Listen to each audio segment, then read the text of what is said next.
Hello, everybody, and welcome to an amazing edition of the Media Boat Podcast. How do I already know that it's going to be amazing? Well, hey, I'm just psychic like that.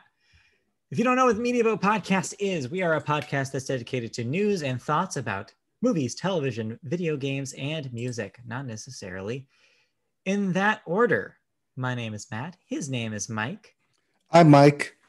He's Matt. And for the first week of this season, nothing crazy happened on a Wednesday. Yeah, I feel like we finally have come to the actual January. We're living in real January now. We're like, things are starting to come out again. There's new releases again. The news is getting a little weirder, but there's no major catastrophes. So Major I'm catastrophe. okay with it. Major catastrophe. I should mention today is January the 27th, 2021. And we always start the show with movies. We're going to briefly talk about box office here. The Marksman is still your number one movie with another $2 million. Wonder Woman 1984 following behind that with 16.7. No, 1.6. 16 points. Oh, you typed that wrong. I thought I said that wrong, but you typed that wrong. Nah. Yeah, I was going to say that is a lot more money than that thing actually made. $1.67 million. So small potatoes still. But what isn't small potatoes is the movie news this week. We're starting with a story about theater chain AMC, one of our favorite subjects over the last couple of years on the Media Boat Podcast. We like to keep tabs on them every once in a while. We do. Here's what's going on. Here's a little update about what's going on with their financials. They have raised $917 million in new equity and debt capital. They say, quote, "This increased liquidity should allow the company to make it through this dark coronavirus-impacted winter." They added, its financial runway has been extended deep into 2021. This has shades of similar language they were talking about in the summer of last year, saying that they had gained enough capital to keep cruising through the rest of this kind of coronavirus season. Right. That was back in July when they said they added about 10 months, which would end about February. In about a month or so. Yeah.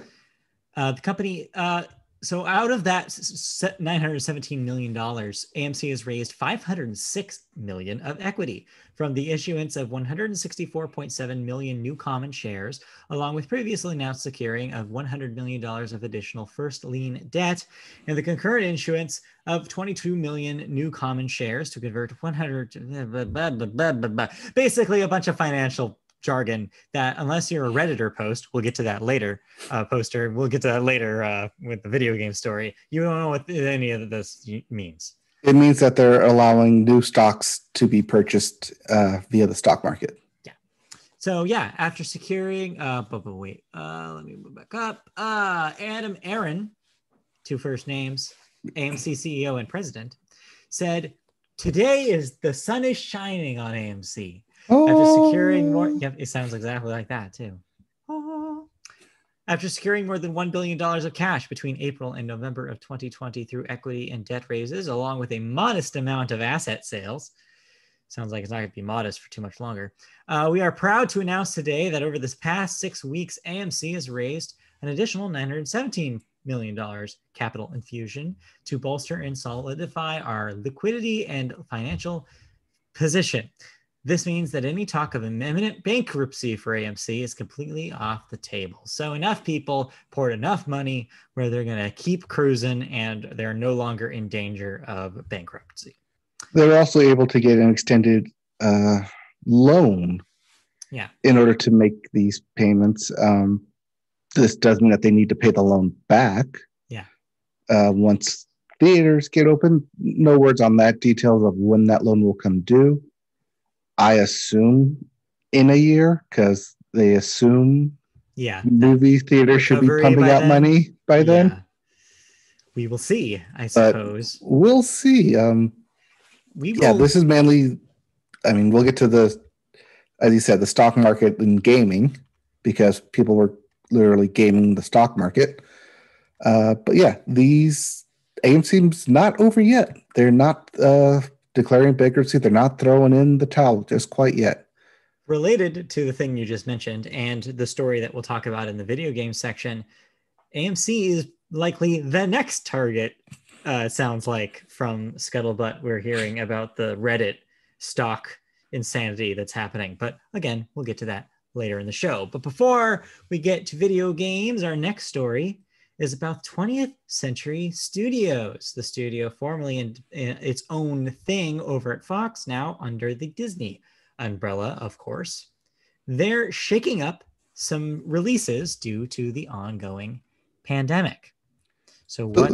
Yeah, this is why AMC needed to borrow more money and to raise more capital, because studios that were supposed to release movies upcoming, not going to happen.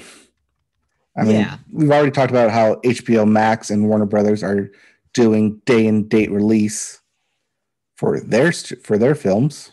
Well, here is what 20th Century is planning to do.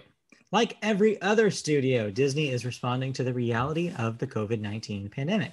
Here are the latest delays for their 20th Century Studios films. First up, The King's Man, that of course being in the Kingsman series, the prequel, moved from March 3rd to August 20th for its current date. The Bob's Burgers movie, or Bob's Burgers, the movie. Bob Burgers, colon? Yeah. Yes, Bob's Burgers, his colon. It's about his colon. Moved from April 9th to now being off the release schedule indefinitely. So who knows about the fate of that one. Ron's Gone Wrong moved from April 23rd all the way down to October 22nd. The Night House is now dated for July 16th. The Eyes of Tammy Faye are now dated for limited release on September 24th. Antlers is now dated October 29th. And Nightmare Alley, title updated for the film. I don't know what it was before. And that's now for December 3rd.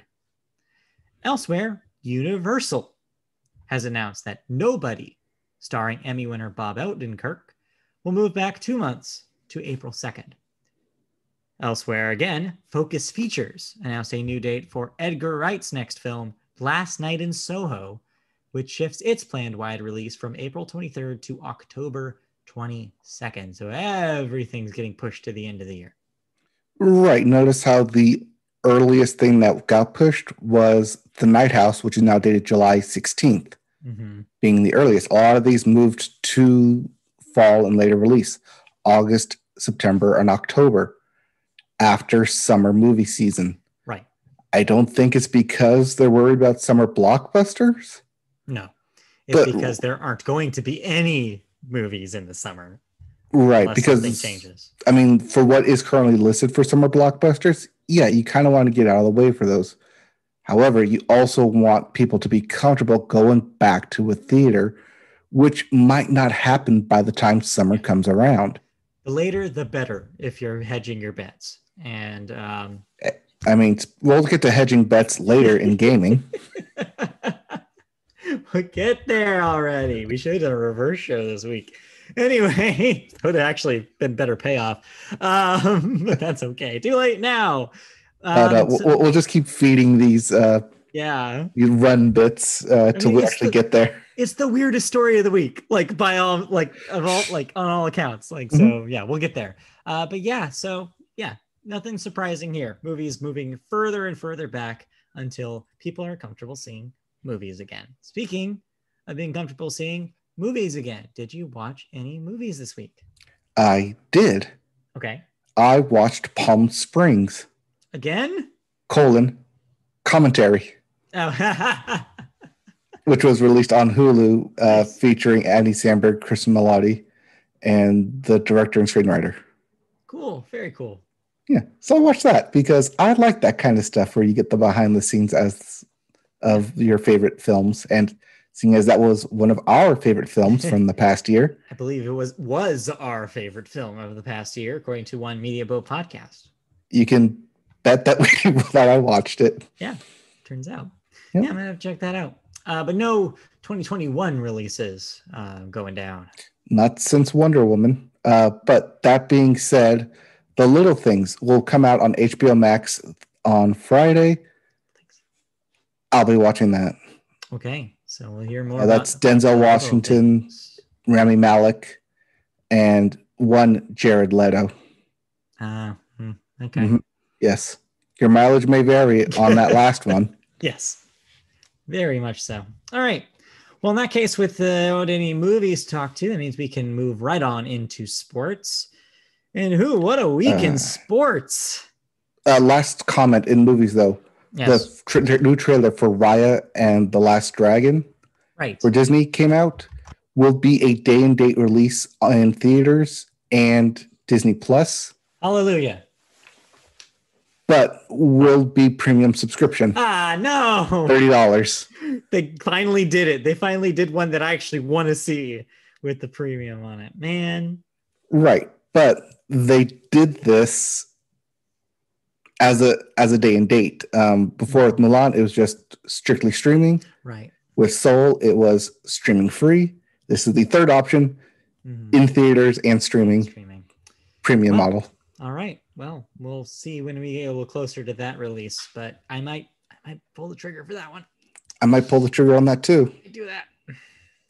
It's a family movie, so you might have a better chance, Disney. Yeah.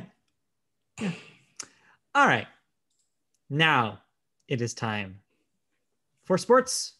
Our sports corner. Lots of good sports stuff. Yeah, good sports week. First up, Cristiano Ronaldo, everybody's favorite, scored his 760th goal in competitive matches. This is important because he is now the all-time goal scorer in competitive matches. Yeah. He passed of soccer. I feel like that's a given, but I guess we should say what it is. Well, you figure when you talk about Ronaldo, you're talking about soccer. I mean, yes, you should know who Ronaldo is, but most people do. But he has 760 goals scored, so he's been mentioned quite a bit. Been around. He's been around for quite a while. But yeah, he's now the leading goal scorer in competitive matches all time, past Pele and the other guy, Argentinian. Not as famous. Next up in sports, though, and we called it news. Well, it's not officially confirmed yet, but all signs seem to point to this. And that's who you ask. Yes, Japan is looking likely that it will cancel the 2020 Olympics yet again, meaning that they will not take place this year or ever. So it seems like the case will be is that if they cancel this 2021 event, that means that they basically are abdicating the Olympics and it will move on to the next Olympics. So the next Olympics will be the February 2022 Winter Games that I believe are in Beijing. I think you're right there. Yeah. Privately, they are saying that it's not going to happen. Publicly, or at least the Olympic Committee in Japan is saying privately, it's not looking likely that it will happen. Yeah. Publicly, the IOC is saying that they will still push forward with the Olympic Games. Yeah. Polling amongst people in Japan, 80% say they would rather not have the Olympic Games right now. It makes sense. I mean, you're seeing stuff in Japan like movie releases being delayed, theme park releases being delayed, because they're also not in any shape to have big crowds quite yet.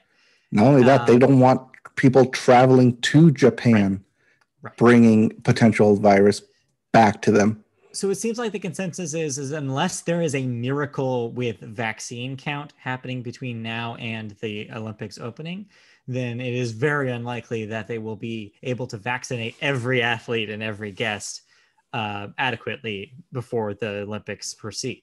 So yeah, it's going to be a case probably where the IOC is probably just going to have to listen to Japan when Japan says, no, we can't. Right. This means have to move on. Yeah, this means winter Beijing, I think, as you mentioned. So February 2022 would be the next Olympics. Right. That's also a big if because that's coming up very quickly. That's a year from next month. Right, and that's Winter Olympics. Summer Olympics 2024 is in Paris.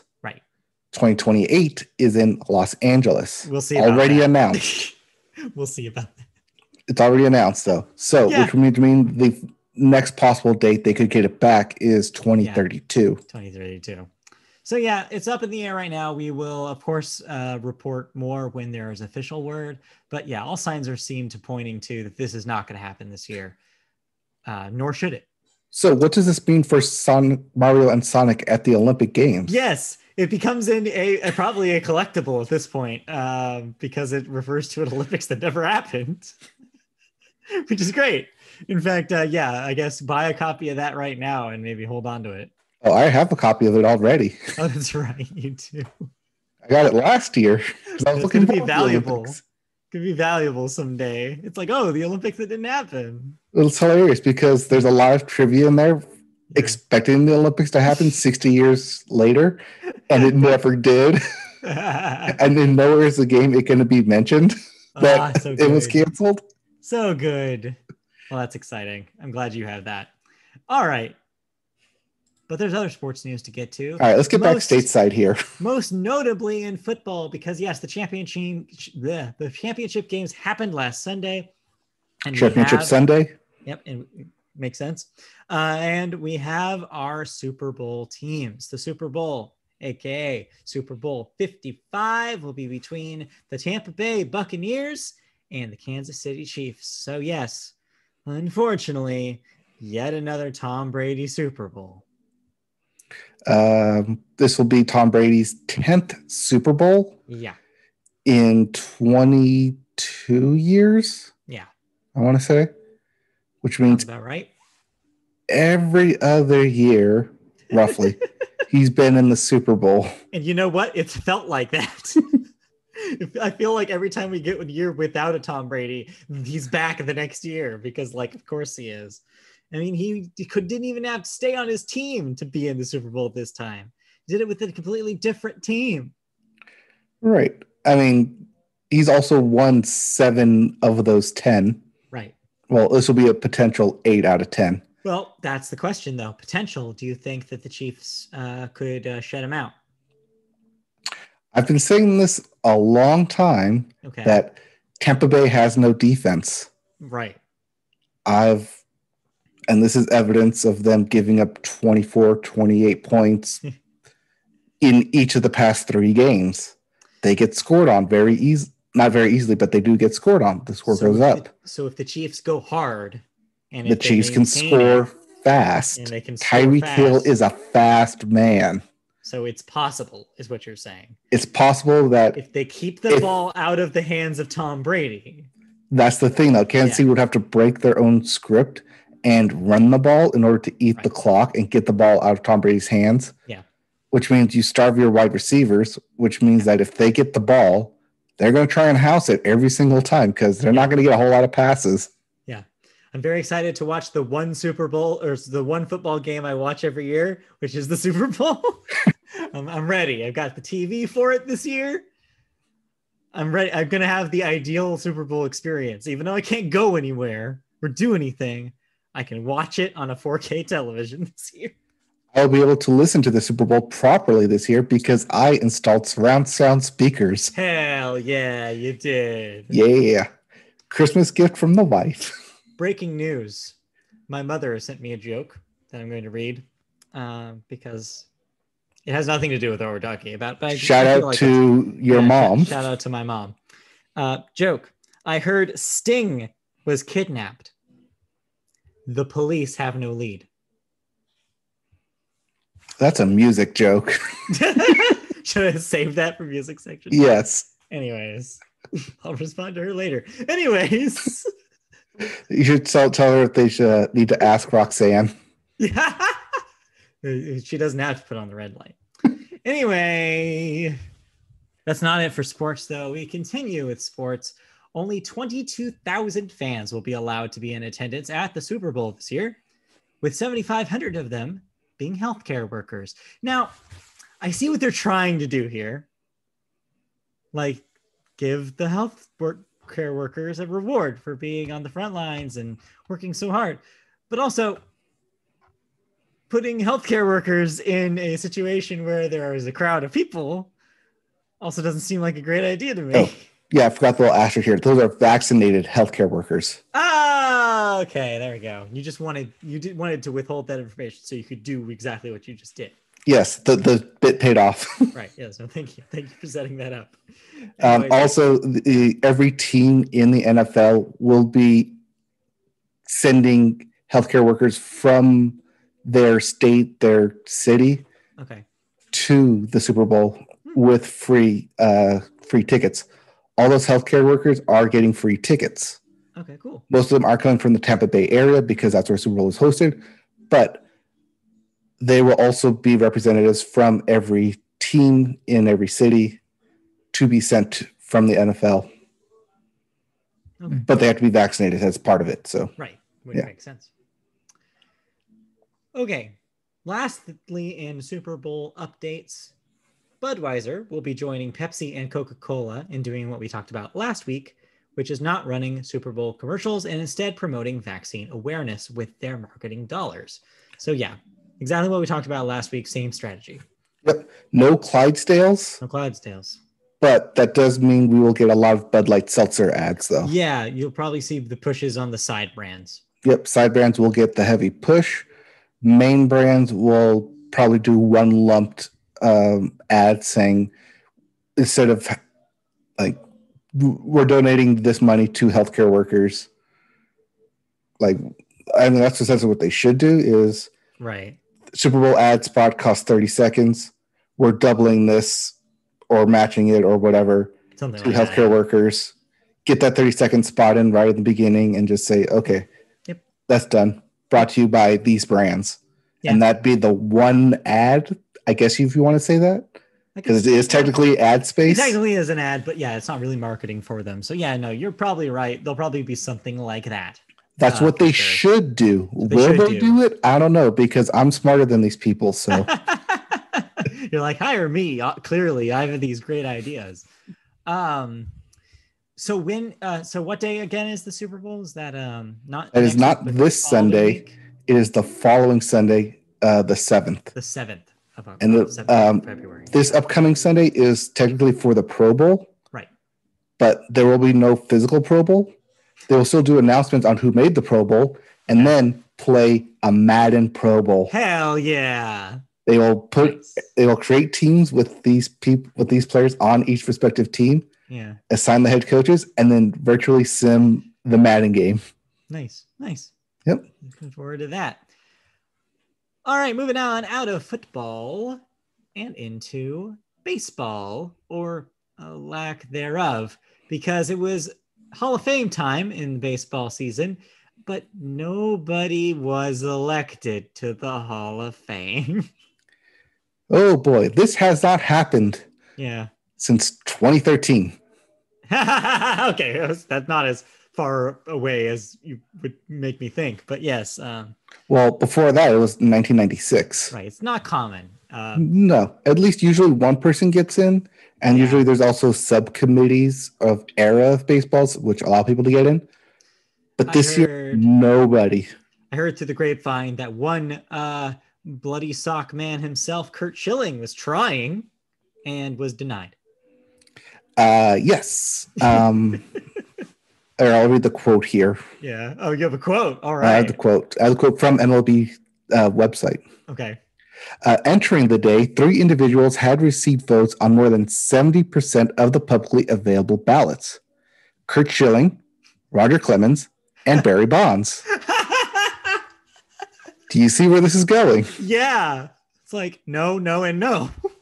None of them hit the 75% voting threshold needed for induction. This was the penultimate year on the ballots for Bonds, Clemens, and Schilling. All 3 are set to appear on the ballot for the 10th and final time next year. So if they don't get in next year, they'll never be in the Hall of Fame. Not necessarily. Oh. There is a side committee that meets every couple of years. Okay. That elects people who worked in on the first 10 that basically group them as an era of baseball. Okay. So this becomes the interesting discussion of what do you see the MLB Hall of Fame as? Yeah. Is it a shrine to the best players, or is it more of a museum? Yeah. Well, this is for people that are not us to figure out. So I've already figured us out. I'm just saying that as long as Kurt Schilling still owes like millions of dollars to the state of Rhode Island, then I don't think he should be. But that's for his gaming company. Yeah, I know. It's still. That's not for playing baseball. Kurt Schilling is a fascinating. Just the story of his life is fascinating. He will never live that down. All right, moving on. Our last couple bits in sports here move us to golf, in which Phil Mickelson has played first even par in 2,200 professional rounds of golf. Yes, this was his 2,201st round. Ooh. And the only time in professional rounds that he has hit even par. No pluses, no minuses, straight par for every hole. Which, not bad. In for average people, that's really good. Yeah, no, yes. For someone like Phil Mickelson, right? That is kind of a terrible day. I mean, yes, but the quantity is the point here, right? Yes, that in a single round of golf, 18 holes, you hit par on every single hole. No bogeys, no birdies, nothing else. Straight pars. It shows a consistency. Yeah, but it's also kind of amazing that he hasn't done that yet in 22,000 rounds. Yeah, but you play long enough, you'll eventually get there. I know you think you get there sooner. He's not Tiger Woods. No, but I was like waiting for like if he realized like on the last hole, like, ooh, he can like break it, or if he just wants to, just do it just because, if I already did 17, might as well finish it. But still, regardless, a lot of golf. Yeah, I thought it was an interesting stat. Yeah. Then lastly, and not so interesting stats, Dustin Poirier technical knocked out Conor McGregor on Fight Island in UFC 257. Yep. Dustin Poirier. It's French. Thank you. Poirier. Like Hercule. Like Hercule Poirier. Yeah. Poirier. Yes. Poirier. Yeah. TKO'd Conor McGregor. And basically the whole crowd that was there and everyone else cheered because Conor McGregor got knocked out again. Yeah. Awesome. It's good news whenever it happens. This means he has lost 2 out of his last 3 matches. Good. And has dropped in ranking to the number 6 in UFC lightweight. Nice. Good to see. Good to see that man down for the count. Yep. Also, 2 first names and surprise. Actually, I should reverse that. Also, it happened in UFC 257. A surprise win by 2 first names, Michael Chandler, who got his ranked bumped up to number 4 and possibly looking for a title fight. But yeah, look out for 2 first names, Michael Chandler. Just want to throw that shout out to him. Fair enough. A lot of 2 first names in this podcast. Oh, yeah. Anything else in sports before we move on handily into television news? I mean, there's something about NBC Sports, but I don't think we need to talk about it. I think we will get there. Right now, our first story is about NBC and their streaming network Peacock and changes that they're both making to their roundup of content. First up is NBC Sports Network. Well, say goodbye because it's shutting down.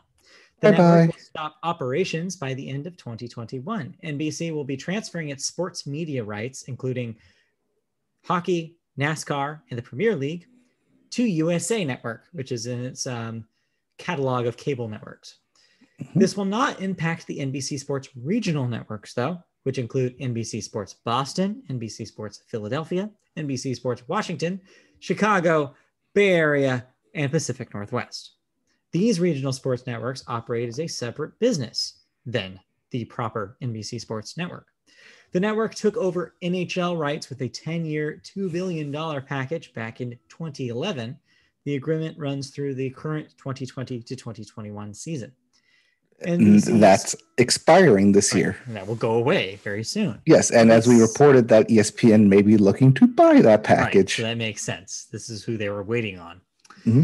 NBC Sports Network also has a $4.4 billion rights package with NASCAR that expires in 2024.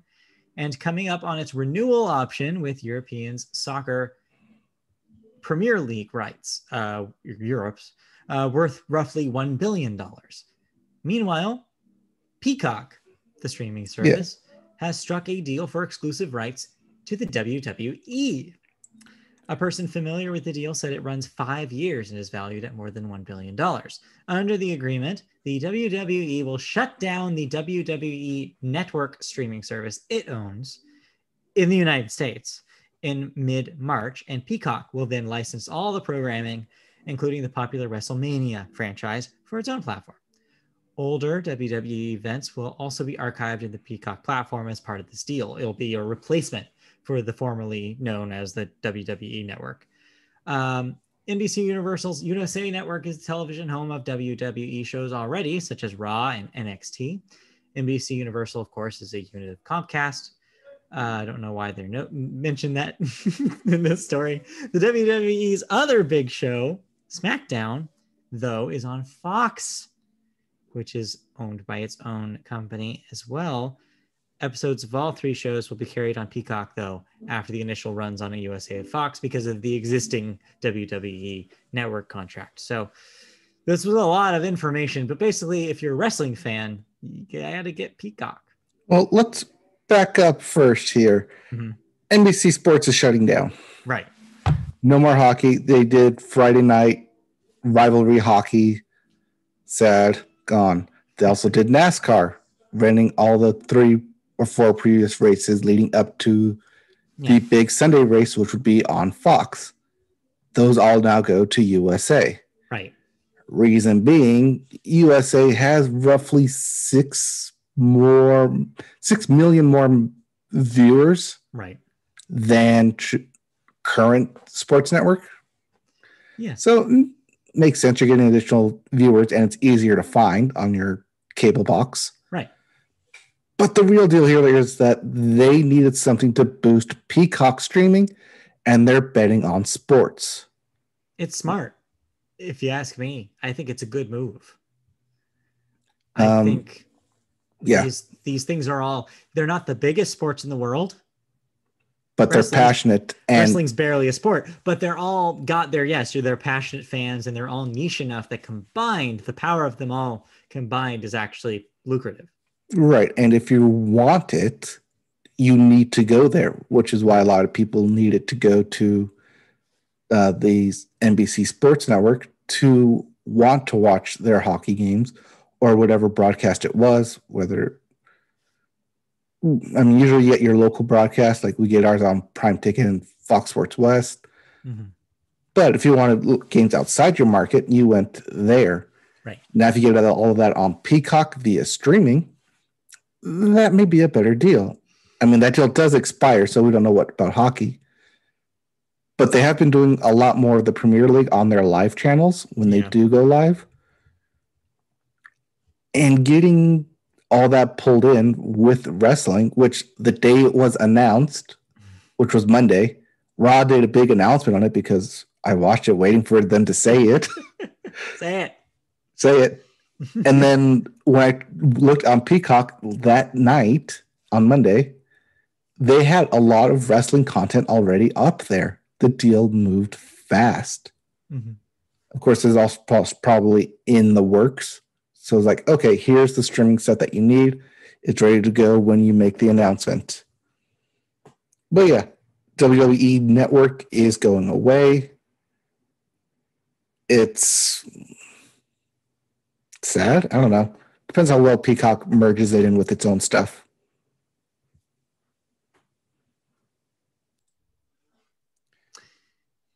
Yeah, it's a lot of stuff that they got to move over, but it's a lot of content. Right, it's gonna get a lot of viewers. I think so. I think it's a good move. Mm-hmm. Let's talk about another potentially big move over at HBO Max. Everyone's favorite boy wizard might be showing up in television form, as a Harry Potter TV live action series is in development at HBO Max. Of course, you could probably say, questionable timing on that. And yeah, you'd be right. But here's basically what's going on. Sources tell The Hollywood Reporter that executives have engaged in multiple conversations with potential writers exploring various ideas that would bring the beloved property to television. Sources say broad ideas have been discussed as part of the early stage exploratory meetings. No writers or talent are currently attached, as the conversations are still in extremely early stages, and no deals have been made. But yeah, if they do that, obviously there's a built-in audience for that. I think it would be a very popular thing to base a television show on, but it is also entering a very tumultuous world involving comments that the original author has made about all sorts of things. So yeah, I'm conflicted just how I was about the Harry Potter video game when that got announced. It's like, this is something that should absolutely exist for the fans of the franchise and has a built-in audience for it who are clamoring for the content. But is this the time? So here's my pitches for it. One, they did the exact same thing for the Game of Thrones spinoffs, where they brought in 8 to 10 writers and showrunners and executives, did pitch meetings with them, got them into early development, and then from those picked one, which ended up being House of Dragons, to go into full production. Right. That's what they're doing here. They're just not outright saying it. It might not be specifically Harry Potter series, but it's in the Wizarding world. Set in the Wizarding world, because that's mainly what they want to promote, the Wizarding world. But anything in that Wizarding world is going to have that stink on it, is what I'm saying. Yes, but you see what they did with the Watchmen TV series, where it wasn't a direct adaptation, but rather a sequel of sorts. Yeah. Do something like that, where it's set in modern day with modern day technology, but also a part of the Wizarding world and how that would work. How do you deal with magic and cell phones? Magic and stuff in modern times, because I remembered there is something that I have to talk about in thoughts. Let me write that down real quick. Keep going. Okay. But yeah, I mean, something like that could be interesting to tell. They're already telling the backstory for Dumbledore, and a lot of that with the crimes of Grindelwald and that whole backstory. The video game is exploring the 1800s. You could go even further into how Hogwarts was formed and the early years of Hogwarts. You could do side stories set within the world of Harry Potter and how other people viewed, like, say, in Hufflepuff, how they viewed all these weird and extraordinary events happening indirectly during their school year without them directly affecting things in the Harry Potter universe. That's true. And I think they'll likely do something like that. Yeah, it's hard for me to see them do a direct one-to-one book to screen or book to TV adaptation. I mean, it would make sense, but you'd have to recast those actors to have them grow up. You'd have to cast kids. If you want to get around casting kids and you want to cast adults, you age them up and you do something like that where you cast adults in adult roles. Doing it seems adult situations on adult content of HBO. I think it seems like franchise-wide, that seems to be the approach that they're currently taking. So I would not be surprised. I think, the approach seems to be like, let's make this a living, breathing world as opposed to just a story about these characters. So I think you're right. But we won't know for probably a while, because if they haven't even decided the concept they're working on, we're not going to have a television show probably for another year, maybe 2. Let's see. Game of Thrones took 3 years post those meetings. So we're looking at 2024, possibly 25. Gonna be a while. That being said, if HBO wants to contact us and hear our pitch meeting or my pitch meetings, I have ideas. I got a pitch for them. Don't do it. Moving on. Let's talk about television thoughts. We have just a couple to talk about real quick. Let's have you go first, though, because I feel like they'll have more glowing things to say about the thing you watched. All right. What do you got?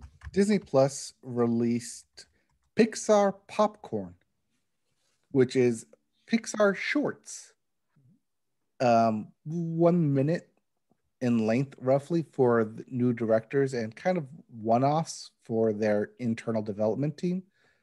Also as tech demos, because oh boy, there's a lot of good stuff in this visually. Mainly being they deal with a lot of reflection off glass, reflection off bubbles, reflection off eyeballs, ray tracing, I want to say a lot of that is evident in these shorts.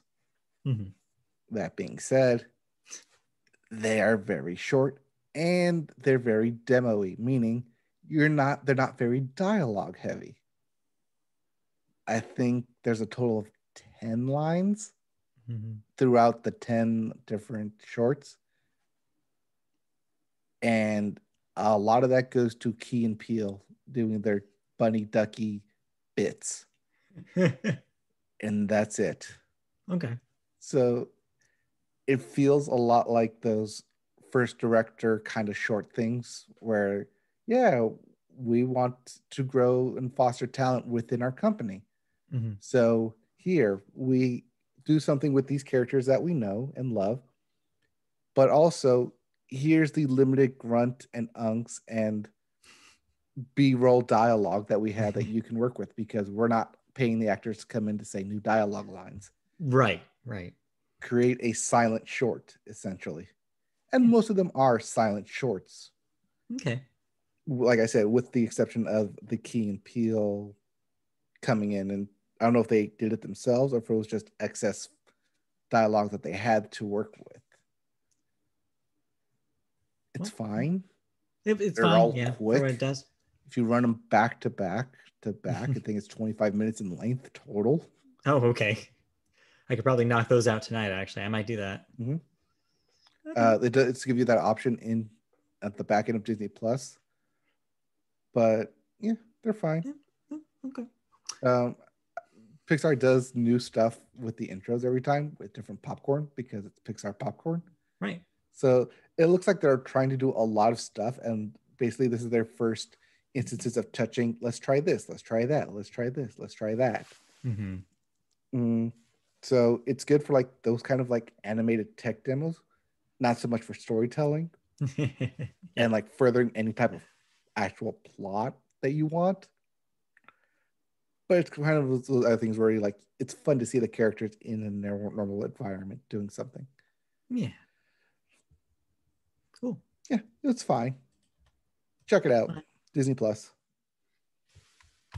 I'll tell you what's not fine. Okay, so you added something like off the top of your head that you basically forgot about until 2 minutes ago. There's a reason why I forgot about it, because I did not enjoy this. So real quick, before I go into this, does the name Winx Club sound familiar to you? No. Should it? Okay. I guess it depends on where you're at. But so in the mid 2000s, there was a toy and cartoon franchise marketed to girls called the Winx Club. And it was a bunch of colorful fairies that all had different powers. I know about this because, occasionally seeing it on television, seeing ads for the toys, and also video game marketing, because I believe there are a few tie-in video games. So out of nowhere, they have rebooted this franchise, long dormant, into a adult Netflix show that is ostensibly not for kids, taking advantage of, hey, we have a lot of supernatural shows like that do kind of this kind of people with powers things, but none of them are fairies. What about fairies, guys? And that's exactly what this thing is. So I watched the pilot for this thing. And yeah, it's very by the numbers. Kid ostracized from her parents because of her powers, finds out she's a fairy, goes to fairy school. Basically, it's like a fairy college. Wait, let me do this. Control F, Harry Potter. Yeah. Control R, fairies. Magic and fairies. Except move up the ages to college age. They're not kids. Okay. And then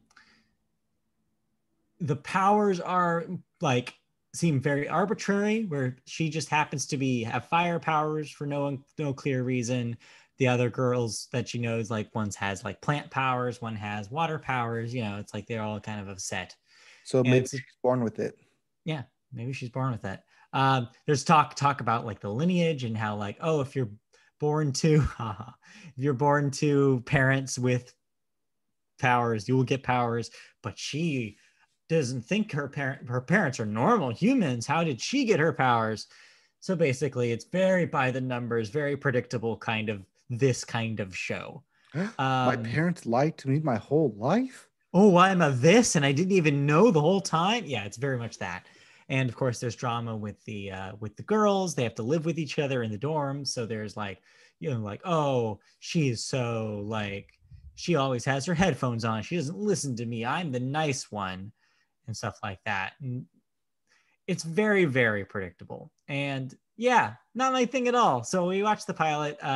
Friend of the show, Christy, got into it. I bounced right off of it. I was like, I'm getting this a way better and more interesting version of this story on Disney's The Owl House. So I don't need this.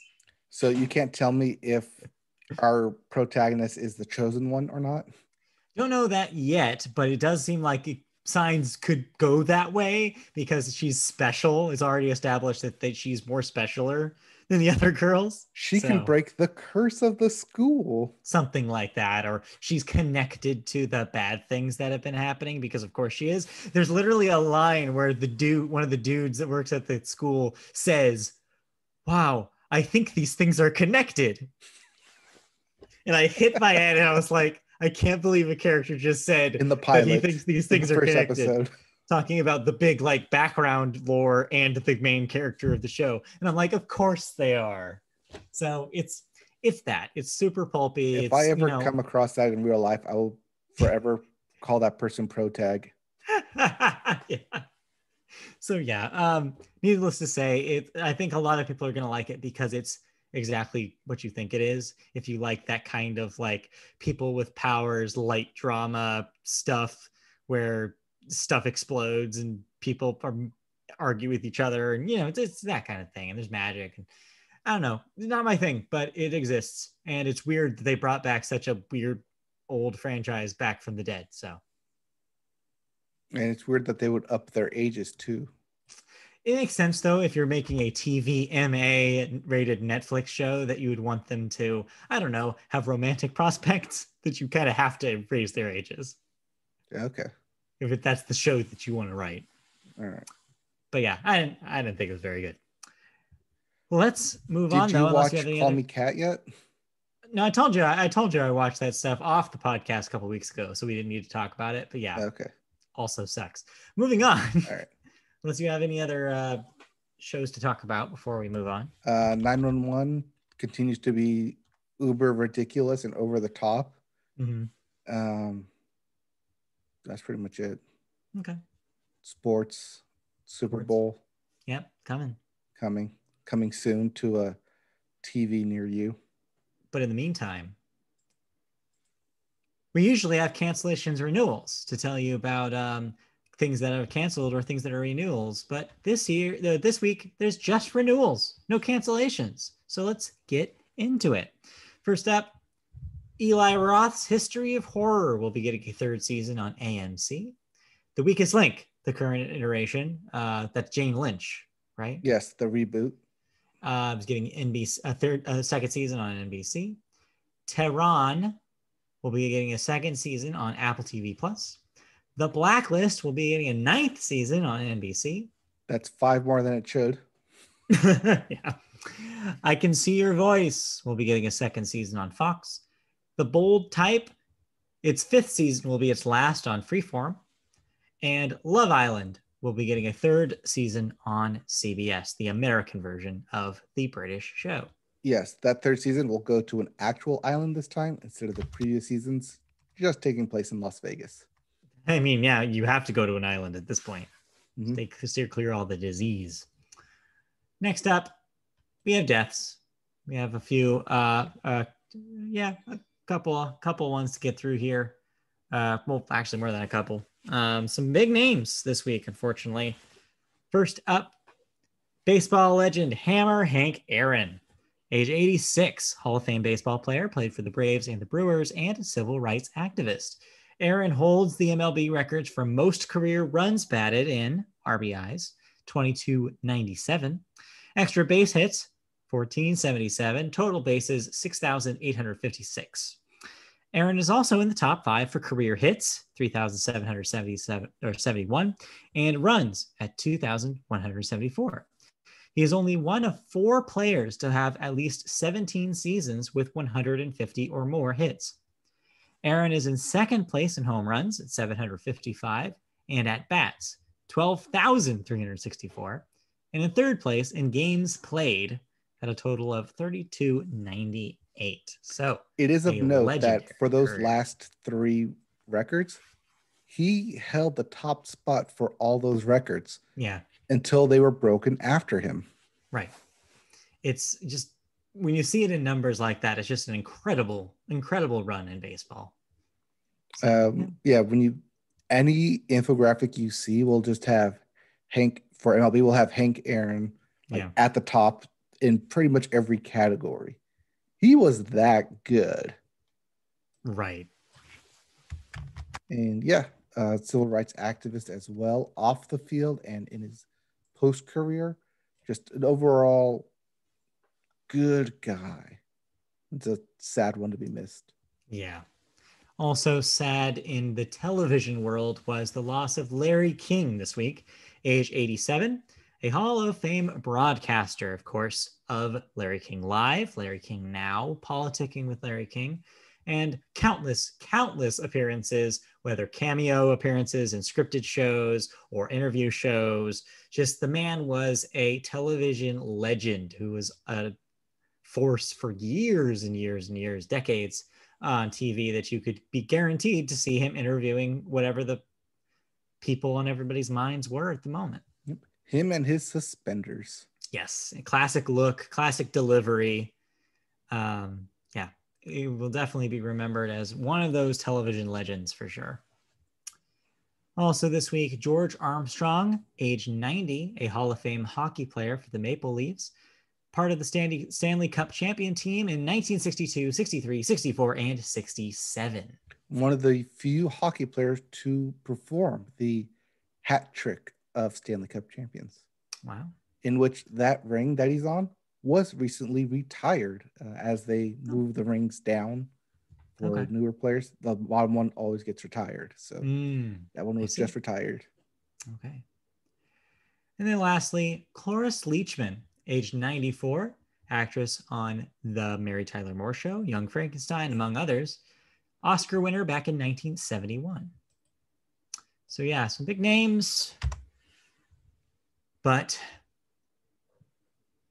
we have to move on at some point. And we now move on to the music section, where I toss this over to you. And we start with a Billboard. And we always start music with the Billboard, and we start the Billboard with the Hot 100. And get your keys, get your buds, hop in the car, because I got a driver's license. Well, notably, she does not have her buds with him. With her. She is by herself. Yes, she is by herself, driving by her former lover, boyfriend. That's key. Thing. I believe both people involved in that triangle have now recorded songs in response to driver's license, by the way. Yes. It's very weird what's going on. But anyway. So Driver's License by Olivia Rodrigo. Once again, your number 1 song this week. Yeah. At number 2, surprise, out of nowhere, shocking the world. Not really. 3-4 plus 3-5 by Ariana Grande featuring Doja Cat and Megan Thee Stallion. Yeah, it turns out that you put a couple of superstars on a remix of your song and it'll shoot up to the top. If it wasn't it's a re-release?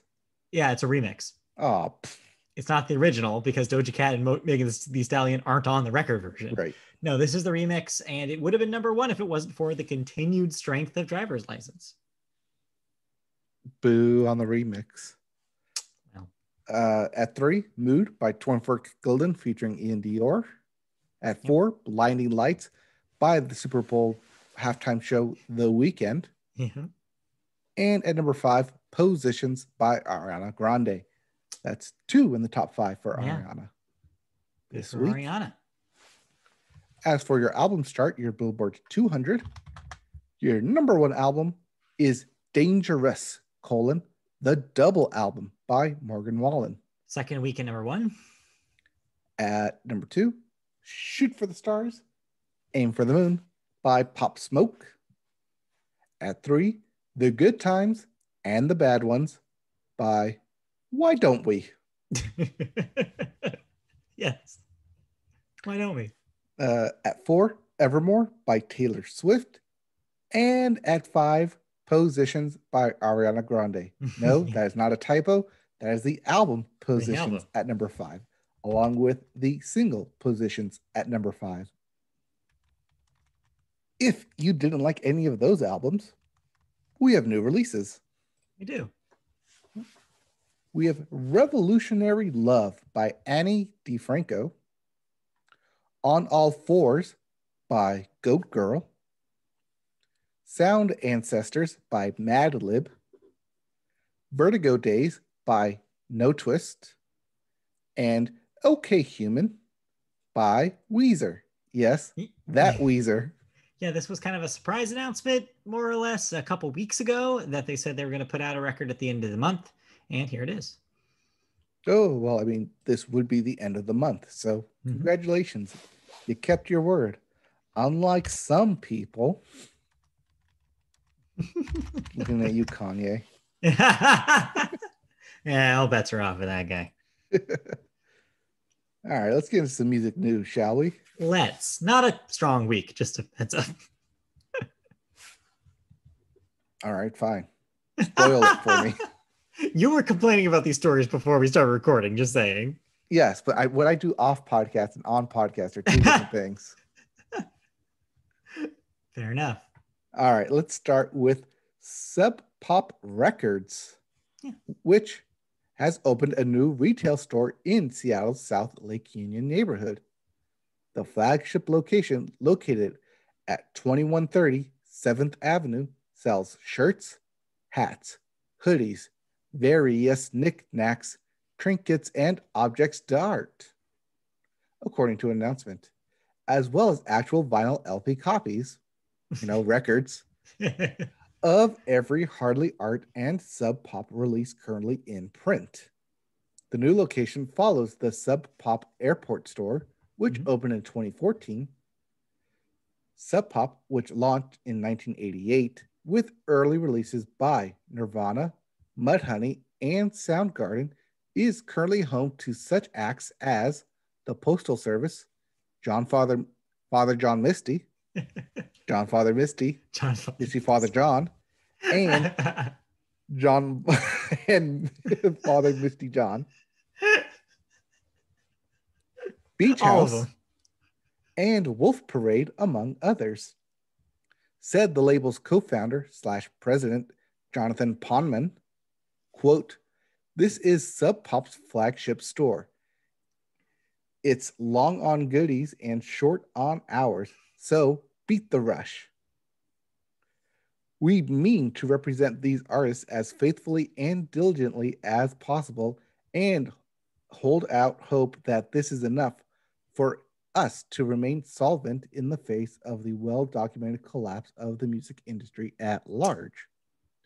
We also enjoy laughter, good times, and the company of friends." So yeah, it makes sense for a company, for a label this long-lived and famous among the indie circles, to make a brick and mortar store. It makes sense as kind of a place for people to go and get stuff from them specifically. They already had the one in the airport, and so it makes sense to do this. But the timing, of course, is the question here. The way that they're phrasing it, which of course is very tongue-in-cheek and obviously not meant to be taken seriously, but does kind of bring into question, like, during a pandemic, is this the best time to open up a store like this? So yeah, there's a lot of questions about the timing here, but in general, I think it's a good idea. Right, but we have seen stores like Amoeba Records shutter. Yeah. Which kind of the dark side of the story. Yeah, but hey, good for them. I mean, those are some pretty good bands. You got LPs of them in Seattle. Yeah. Not going to say it's worth a trip up there, but but if you're there if and you're you're going there, to enjoy the music, then it's a nice place to stop by. Mm-hmm. Sounds good. Yeah. See you next time I'm in the Seattle area. Yeah. Moving on to our second story. Who is JoJo Siwa? So, did I say that right? Yeah, JoJo Siwa. Just okay. real quick before you start, if you don't know who JoJo Siwa is, right here. She was a child star from the Nickelodeon machine, who Zoomers probably are more familiar with than we are. Known for her singing and dancing. She's kind of a talented kind of touring musician. And yeah, in fact, I didn't know who she was until she actually was here in Anaheim performing at the Honda Center. I drove past the big sign that said JoJo Siwa, and I was like, who the hell is that? And so I found out later. But yeah, that's basically all you need to know. In School of Rock and Dance Bombs. Mm-hmm. Yep. And is only 17. She's very young. If you know what I mean. Okay. Don't like that. Okay. Oh, Kids' Choice Award for Favorite Musical YouTube Creator. There you go. So what's the story about JoJo Siwa? Let's see. The 17-year-old singer, dancer, actor, and YouTube personality, quadruple threat there, has come out as gay after alluding to it on social media over the past couple days. Siwa first hinted at her coming out in a TikTok video posted to her over, oh my God, my real number? Yeah. 31 million and growing fans. Yeah. 31 million plus for a 17-year-old. Why? Am I old? Is this the I am old now and I am out of touch with the cool kids? Yeah, no. A lot of people know who this girl is. Just people younger than we are. Like very younger, I guess. I don't know. Like I said, Zoomers. That's what we're calling. She's a Zoomer star. Anyway. All right. Anyways, in the video, she dances to Born This Way. You know, the 2011 smash hit by Lady Gaga. You know, kind of like an LGBTQ anthem or something. The video has more than 4.5 million likes and 25 million views. By far, Siwa's most popular video on TikTok. Out of the over 260,000 is how you read that number. That's what I said. 2600,000 or 260,000, however you want to split it. Comments on the video. Several prominent YouTube influencers, such as James Charles, Colleen Ballinger, first names, Nikki Day. It happened again. What? Oh, two first names. Colleen two first Ballinger? Names. It happened again. Oh, James Charles, two first names. James Charles, two first names. Nikki DeJagger, Retman Rock, also two first names, and more congratulated and praised her. I'm sorry. One more. Can I get one more take on Nikki DeJager or Jaeger? Nikki DeJager. DeJager. DeJagger. Yeah, you were like Nikki DeJagger, and I was like, that cannot be how you pronounce it. Is it Jaeger? Jaeger? I don't know. Jagger? I'm just saying. I don't think it's Jagger. Like Mick Jagger?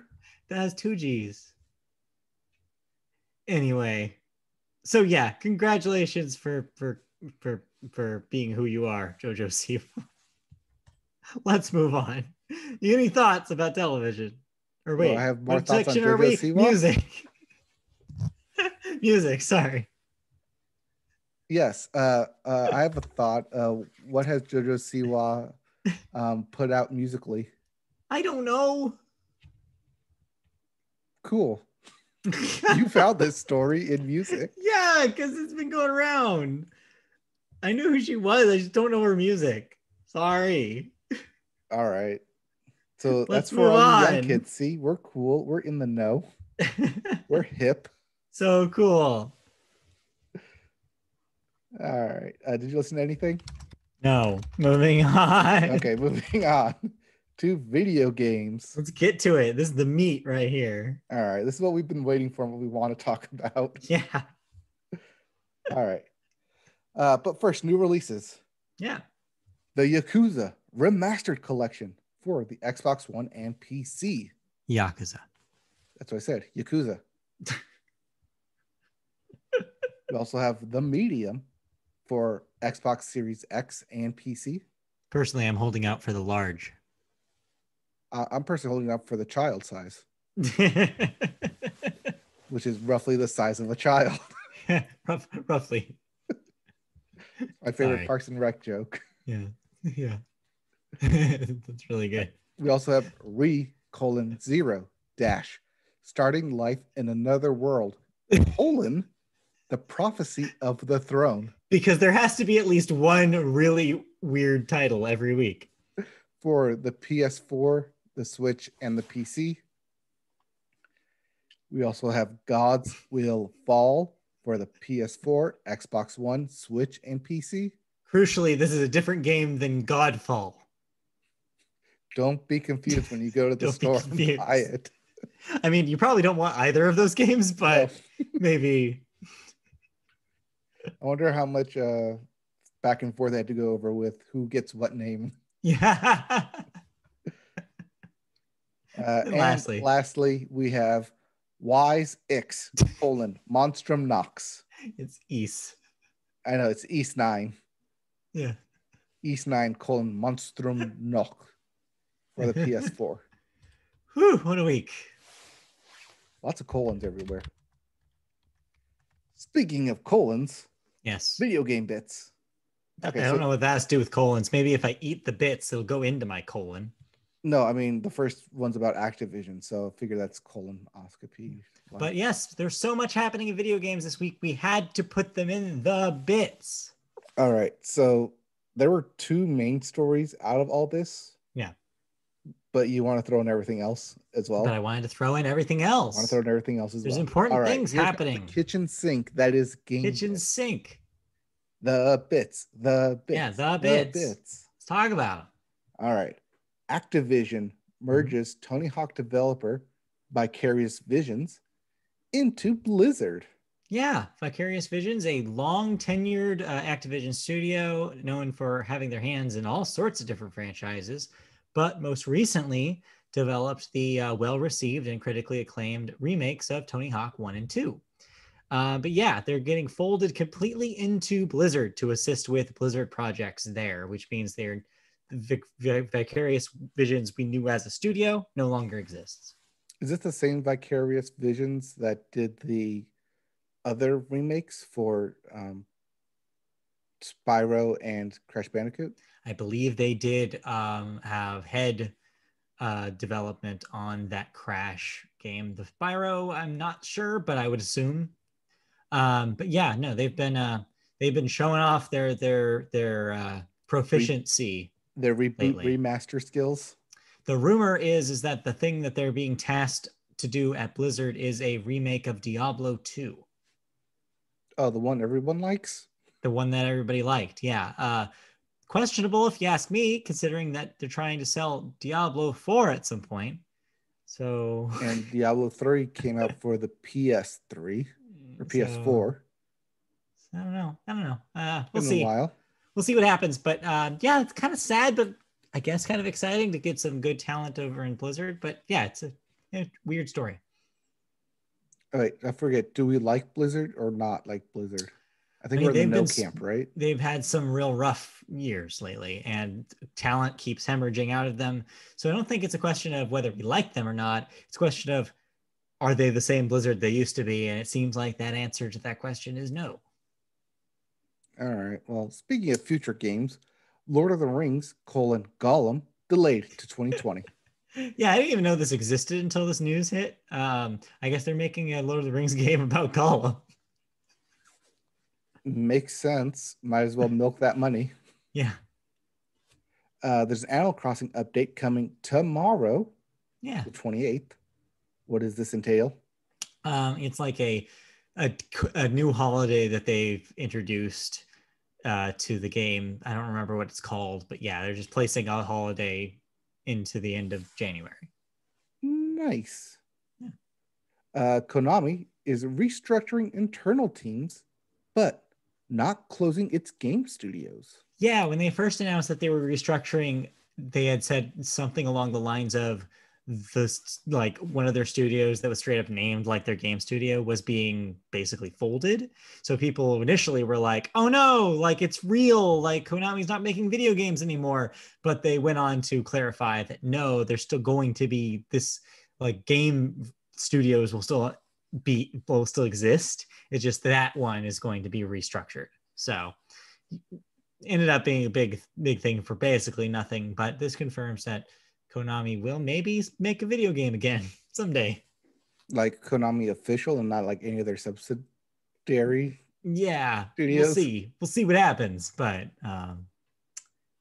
it's not done is what this means. We also have Resident Evil Verse, which is a multi-shooter with a cast of characters from previous Resident Evil games was announced.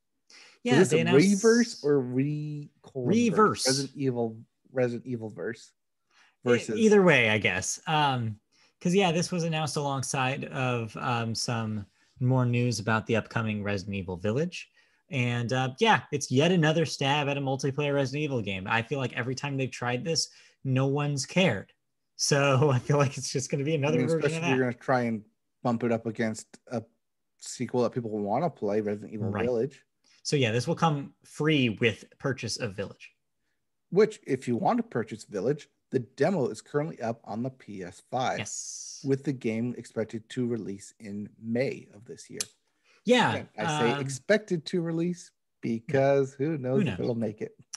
It seems like it's pretty much, though they're making finishing touches on that thing, though. Apparently it's way further ahead than most people thought it would be. And that demo is called Resident Evil Maiden and is, exclusive right now for PlayStation 5. There will be another demo for Village that will come out on all platforms later, but it will be different than the one that PlayStation 5 is getting now. So is this considered a demo or a prelude?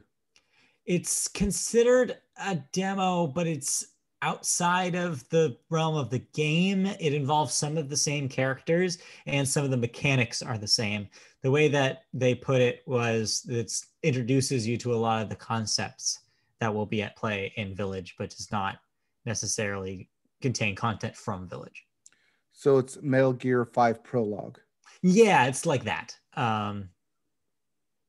Or PT, what PT was supposed to be when there was going to be a game attached to it. Yeah.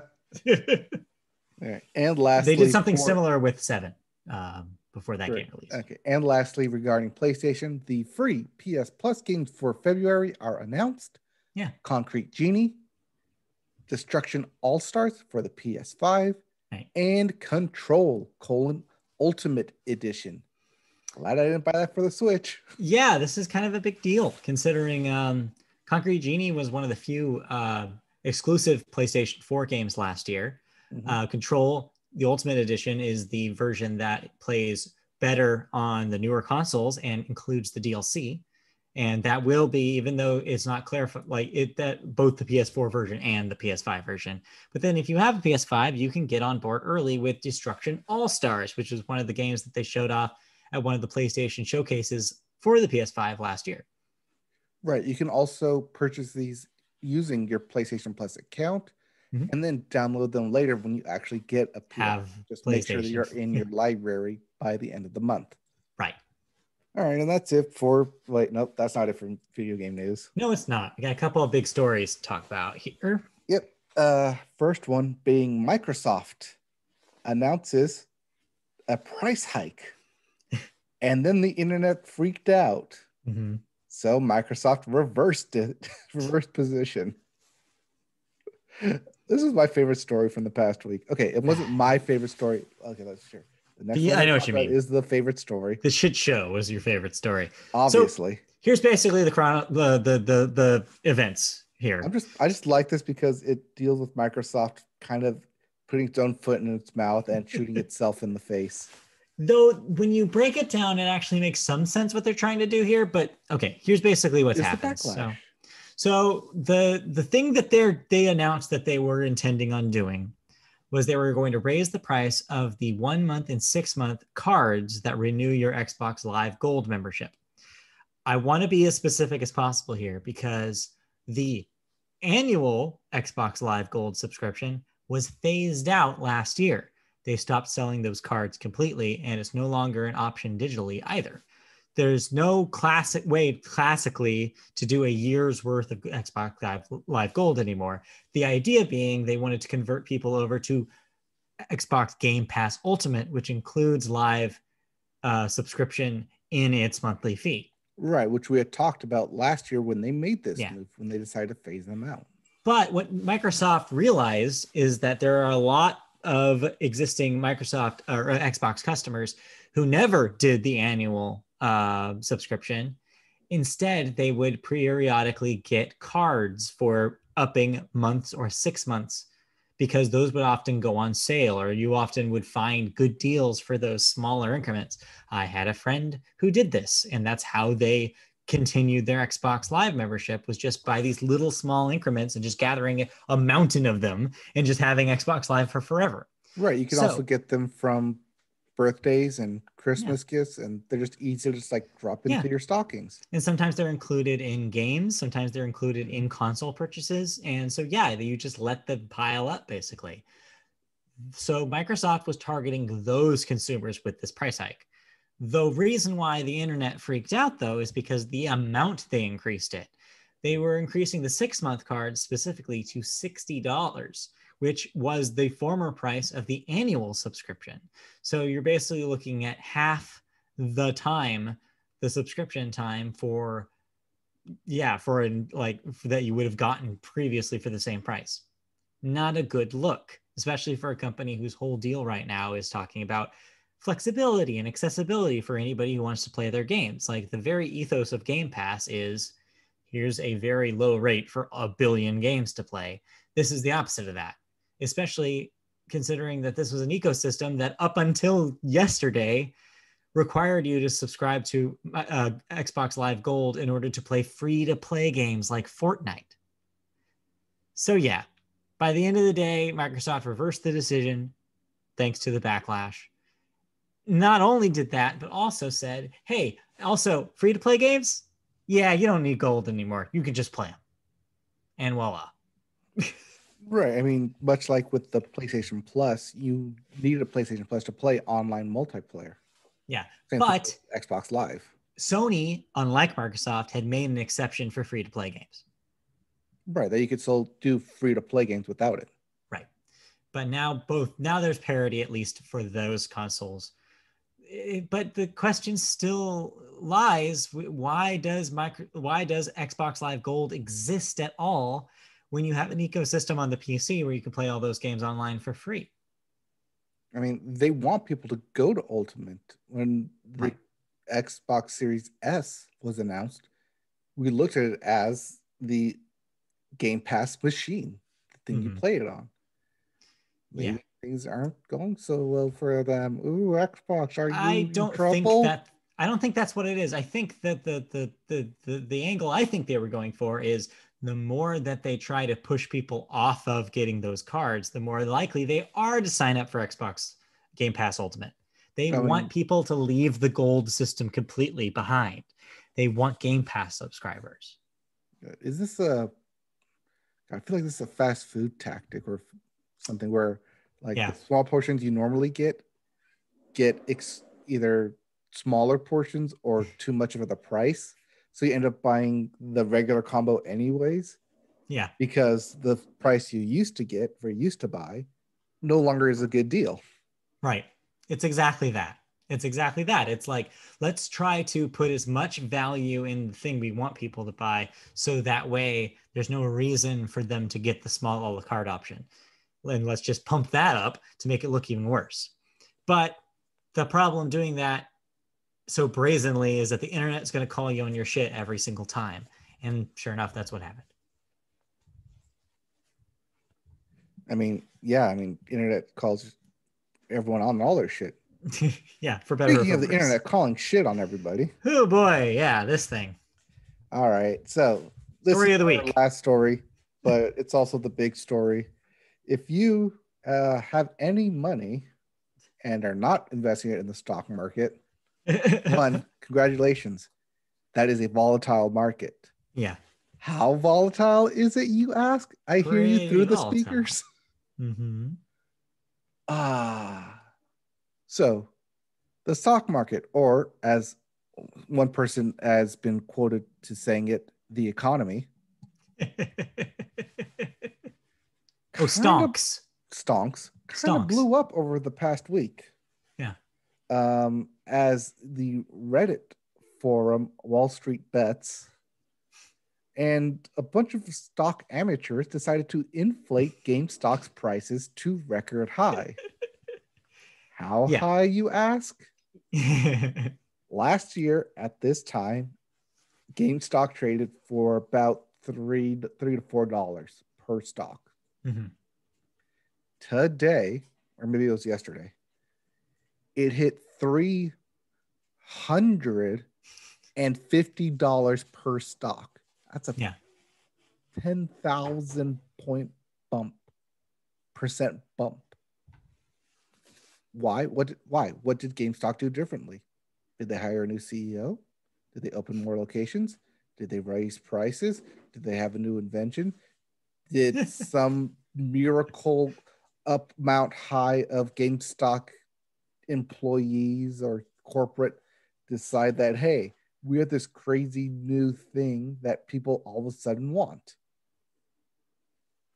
Nope. None of that. They can't even sell you a new console for the life of them. So the question then becomes, how does the stock of GameStop jump so high?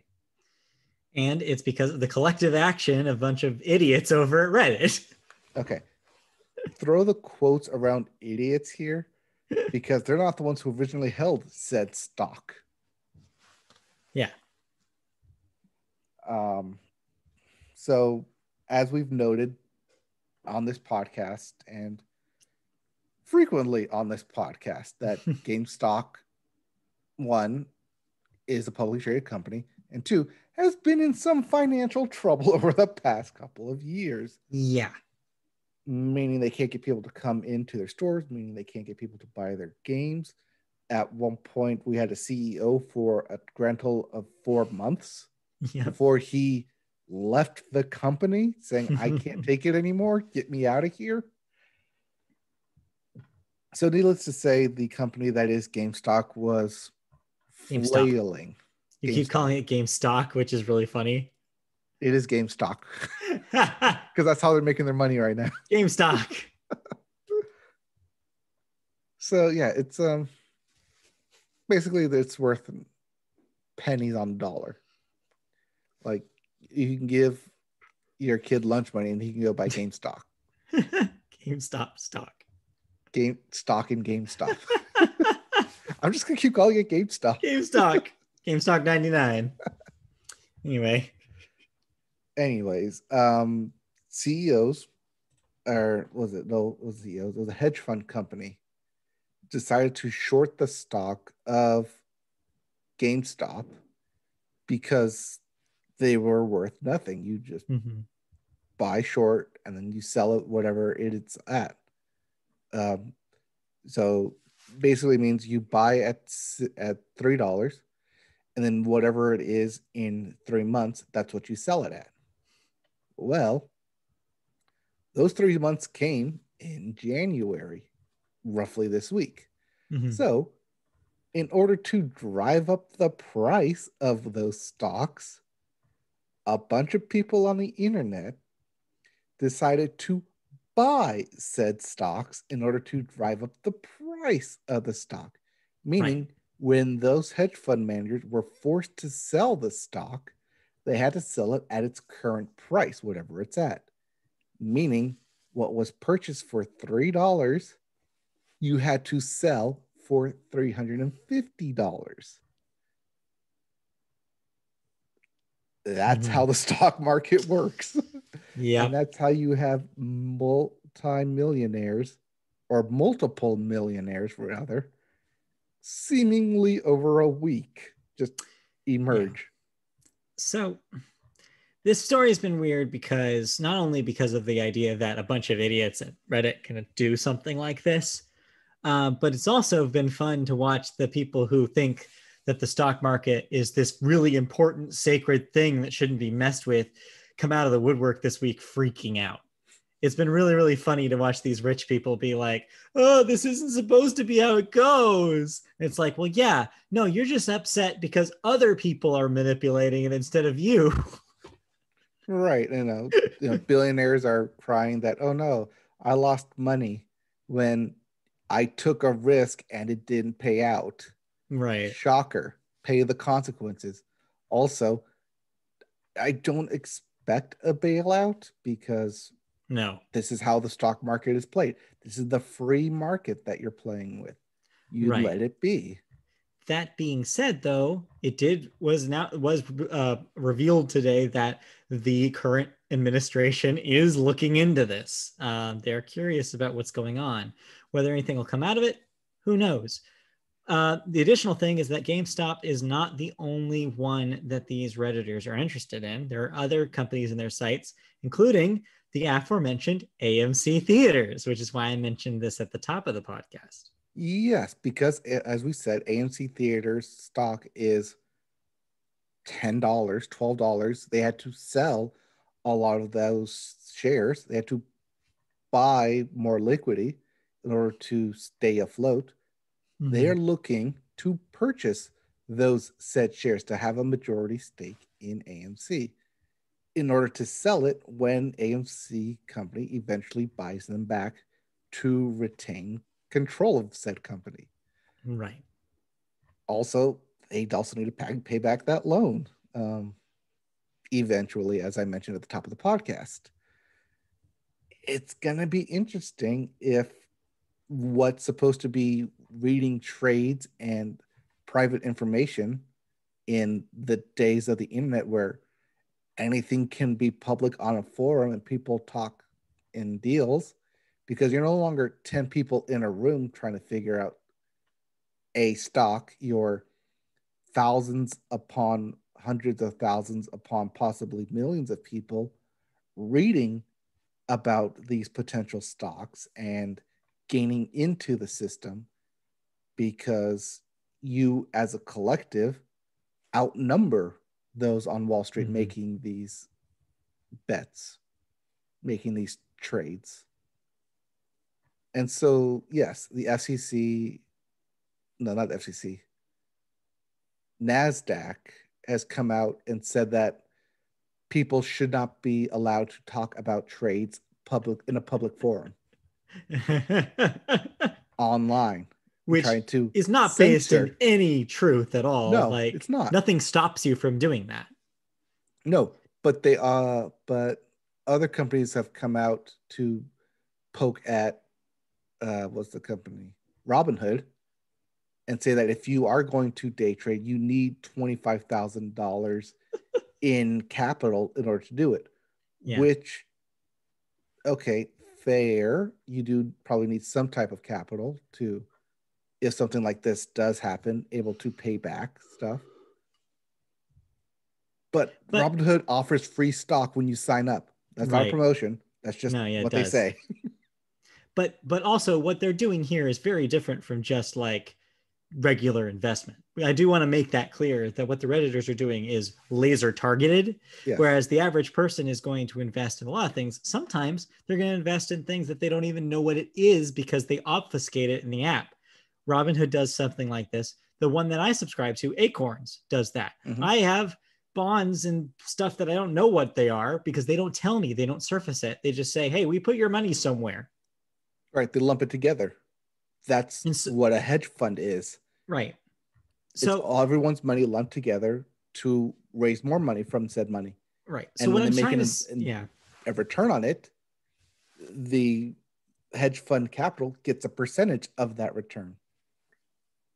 There's no return if you owe money, like with GameStop.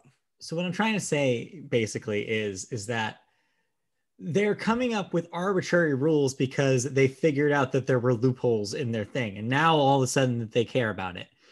But in general, the entirety of the stock market is built on the backs of these loopholes, all sorts of loopholes. It's the reason why the housing market crashed in 2008. Right, subprime mortgages. Yeah, it's like the people have been playing around with the money involved in this thing, that everything's always been arbitrary with the stock market. None of this makes sense. So now when they see, amateurs getting in on the game and actually making an impact, now all of a sudden they're like, oh, now we need to shut this down. Now we need to regulation. It's like, you guys weren't begging for regulation back when you guys were running the show. So yeah, it's a complicated story, but it's also a fascinating story, and it's not done. I'm sure we're going to see some repercussions in some form. It looks like just now I'm seeing that Discord has shut down the Wall Street betting channel from their server, showing that with enough pushback, with enough pressure from powerful people with a lot of money, a lot of these open forums might be less open, and that is a dangerous thing. So... Right. It's one thing to ban hate speech. It's completely other thing to ban stock tips. I think the government will be looking into this regarding any insider trading possibly going on. Yeah. But that's the limit of their reach. So far. Things could change. Things could change. But that's primarily what they need to look at is there any insider dealings, or are they all trading on publicly available information that they just happen to capitalize on because people say, hey, if we get enough people behind this thing, we can push the wall down, metaphorically speaking. Mm-hmm. So we'll see what happens. We'll keep an eye on this story as it develops, I'm sure. But for now, so far, it's one of my favorite stories of the year. Yeah, it's an early front runner, isn't it? So yeah, we'll see what happens, but it's a weird one. Yep. Speaking of weird ones, did you play anything? Not really. Yeah, I got nothing. All right, I got nothing new. So is that it? Are we done? I believe that will do it for this edition of the Media Boat Podcast. So wait, did I ask you if you wanted to invest with me into the stock market? The answer is no. I'm good with my little low, very, very low impact investments. I don't need to go crazy with it. All right. Well, if you would like to invest with us, you can do so at Patreon. Yeah, but we got other things to plug too. Oh, yeah. Go ahead. Plug away. Thank you for listening to the Media Boat Podcast. This has been another fantastic episode. If you want to hear more, we're in video form and in audio form. For the videos, you can go to youtube.com, search Media Boat Podcast, find our page, our channel, to be more specific. Like, subscribe, click the bell for notifications. We usually put up these videos every Wednesday night, so stay tuned for more. You can also hear us in audio form and many podcast services such as Apple Podcasts, Google Play, Amazon, iHeartRadio, Spotify, and all sorts of others just like those. You can also find us on social media channels. On Twitter, we're at MediaBoatCast. Facebook, MediaBoat Podcast. Find our page by searching that term. And you can find us on the internet, MediaBoatPodcast.com, where some of our older writing is. And you can also find us by emailing us questions, comments, anything you got at mediaboatpodcast@gmail.com. So thank you for joining us this week. We'll be back next week with more stories, more news, more thoughts, more of everything you love here on the Media Boat Podcast. Yep. We'll have thoughts on the little things. We'll have our Super Bowl preview and any other exciting news stories that come out, including late breaking things that happen that make an impact like this week. Who knows what'll happen? All right. We'll be back next week with more stuff, more news. All right. Bye. All right. Bye.